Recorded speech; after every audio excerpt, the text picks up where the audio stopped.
It's a disturbing crime that has people on edge. Yeah, a mother and her 2 children found dead in a creek at an Indiana park. And tonight, we're learning this isn't the first time this has happened there. Adam Walser has more on these new details coming out tonight.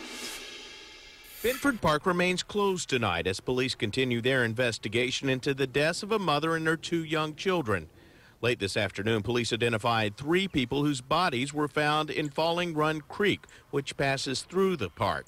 They're identified as 35-year-old Jamie Cutter, her 10-year-old son Brandon, and her 6-month-old daughter Caitlin. Police say the family moved to a New Albany apartment last December from Washington State. Autopsies were conducted today, but medical examiners have not yet determined their exact cause of death. Neighbors remain on edge. I'm just thinking about my kids, and I have 5 little ones, and I live right on the end, and they go down there and they play. The Clutters' bodies were discovered by a passerby in the park late yesterday afternoon. Investigators searched the area for clues for several hours. We also observed police escort a maroon car towed away from the scene. Police immediately described the scene as a homicide investigation, but no suspects have been identified.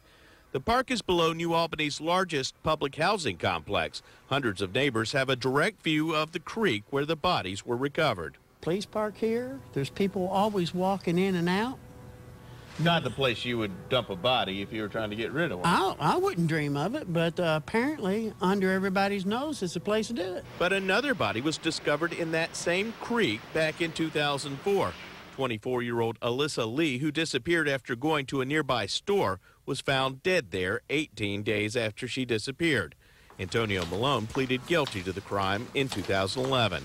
The latest case, meanwhile, has reignited fear in a place where hundreds of young children play. It's flooded with kids. I mean, there's kids out there playing soccer, they're throwing football, frisbees.